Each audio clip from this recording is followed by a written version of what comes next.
Hello दोस्तों, जैसा कि आप सबको मालूम है कि 7वें चरण की शिक्षक बहाली आने जा रही है और इसमें सबसे नई बात क्या हुई है और सबसे नई बात जो है वो है कि जो नियमावली है उसमें संशोधन हो रहा है।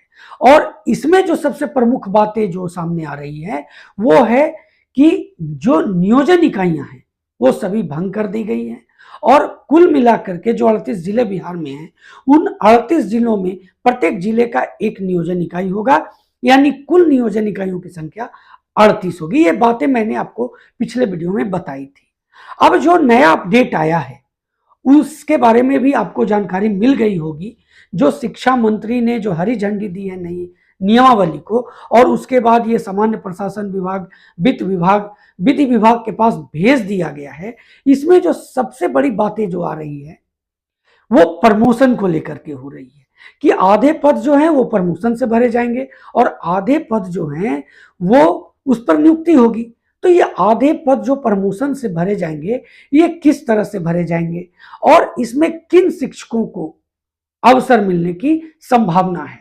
आपने देखा होगा वरिष्ठ शिक्षकों की बात आ रही है। तो वरिष्ठ शिक्षक हैं उनमें कौन इस वरिष्ठता को प्राप्त करते हैं, इस पर आज हम लोग इस वीडियो में चर्चा करेंगे और जो महत्वपूर्ण बातें होंगी मैं आपके बीच में रखूंगा, क्योंकि मैं आपके बीच जो भी शिक्षा विभाग से जुड़े जो खबरें आती हैं उसकी भी समीक्षा कराता हूं। साथ में आपको तैयारी तो करवा ही रहा हूं और आगे भी करवाता रहूंगा।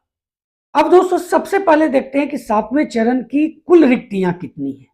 अब मैं आपको यहां बताता हूं 44,193 माध्यमिक स्कूल के, 89,734 उच्च माध्यमिक स्कूल के, 60,000 प्राथमिक स्कूल के हैं, 6,000 शारीरिक शिक्षक और स्वास्थ्य अनुदेशक हैं और 5,000 कंप्यूटर लेबोरेटरी सहायक और अन्य हैं और उर्दू शिक्षकों की जो संख्या है वो अतिरिक्त है। यह है कुल वैकेंसी जो 7वें चरण में होने जा रही है।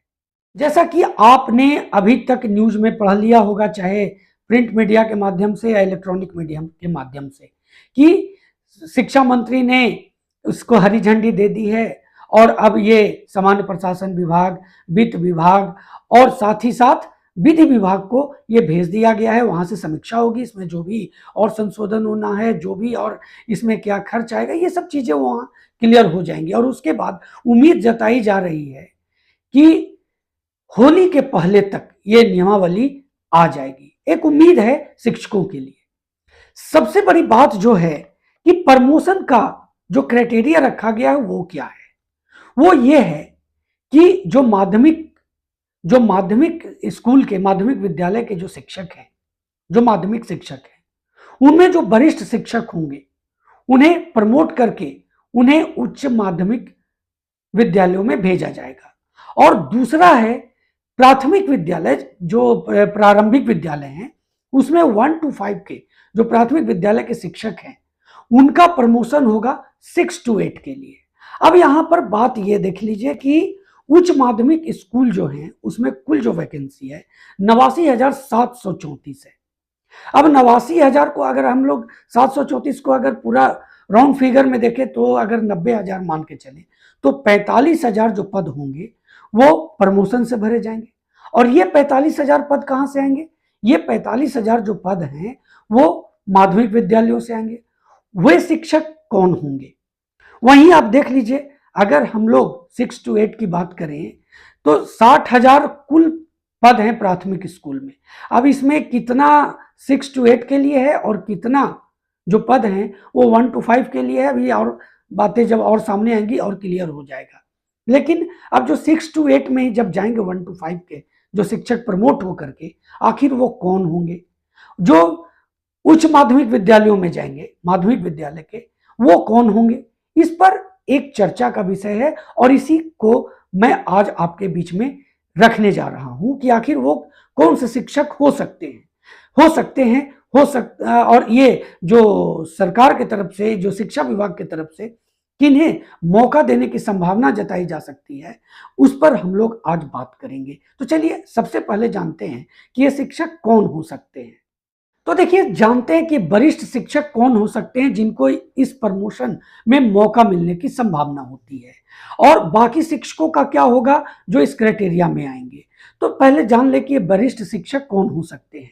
देखिए, आप अगर एक शिक्षक हैं तो आप ये जरूर जानते होंगे कि पिछले कुछ समय पहले एक लेटर शिक्षा विभाग की तरफ से जारी किया गया था, जिसमें कहा गया था कि पदोन्नति का जो मैटर आया था उसमें 12 साल का क्राइटेरिया रखा गया था, जिसमें कहा गया था कि जिन शिक्षकों का 12 साल किस तरह से, जो बाद में हो नियुक्ति या फिर प्रशिक्षण, जो बाद में हुआ है उससे गिनती किया जाएगा पूरे 12 साल का, और वो 12 साल गिनने के बाद जो भी उस क्षेत्र उस एरिया में आ जाएंगे, वो 12 साल जो पूरा कर लेंगे उनको प्रमोशन दे दिया जाएगा। अब यहाँ पर मैटर करता है कि 12 साल आखिर किन शिक्षकों को पूरा हो सकता है, और बाद में एक और लेटर वायरल हुआ था जिसमें कहा गया था कि ये 10 साल कर दिया गया है, लेकिन बाकी बातें अभी क्लियर नहीं हुई हैं।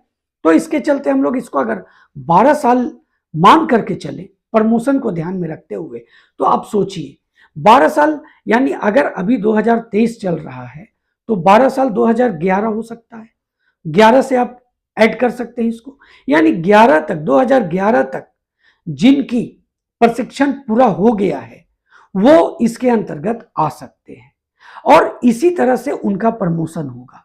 अब इसमें बहुत से जो वरिष्ठ शिक्षक हैं उसमें बहुत से शिक्षक आते हैं। अब देखिए, 2006 से अगर गिना जाए, इन्हीं को वरिष्ठ शिक्षक मान सकते हैं, क्योंकि शुरू से जो वो इसमें क्या था, 2006 से नियोजन शुरू हुआ था और उसमें जो शिक्षा मित्र के रूप में थे उनको इसमें इंक्लूड कर दिया गया था। तो एक वरिष्ठ शिक्षकों की एक लंबी कतार है। अब इसमें यह आ सकता है कि कौन से शिक्षक, अब 12 साल सरकार लेती है कि इससे और ज्यादा बढ़ा करके लेती है, ताकि आप जान रहे हैं कि कुल जो वैकेंसी है वो दोस्तों 60,000 है ये प्राथमिक विद्यालयों में, और जो +2 में है वो तो 89,713 है। तो ये तो बहुत ज्यादा है +2 में, लेकिन अगर प्राथमिक की बात करें तो उसमें एक लिमिटेशन है। तो क्या सभी को प्रमोशन दिया जाएगा जो क्राइटेरिया पूरा करते हैं, या सिर्फ जो 7वें चरण में जो सीट आएंगी, जो 60,000 आ रही है उसमें आधे पद जो भरने की बात आ रही है, वो आधे पद जो प्रमोशन से भरे जाएंगे उसमें उसके अंतर्गत जो शिक्षक आएंगे सिर्फ उन्हीं को मौका मिलेगा। ये एक प्रश्न है जो आगे जाकर के और क्लियर होगा। देखिए, नियमावली नहीं बन रही है और उसी के आधार पर सेवा शर्त भी तैयार होगा। अब इसके आधार पर प्रमोशन का क्या क्राइटेरिया रखा जाता है, ये तो जब आपके सामने नियमावली आ जाएगी, सेवा शर्त जब नए सिरे से आ जाएगी, तो उसके बाद और बातें क्लियर हो जाएंगी। लेकिन अभी ये शिक्षकों के लिए एक बहुत बड़ी खुशखबरी है। जो शिक्षक लंबे समय से प्रमोशन का इंतजार कर रहे थे उनको इसके लिए मौका मिलने जा रहा है। तो उनके लिए एक ग्रेट अपॉर्चुनिटी ये 7वां चरण लेकर के आ रही है।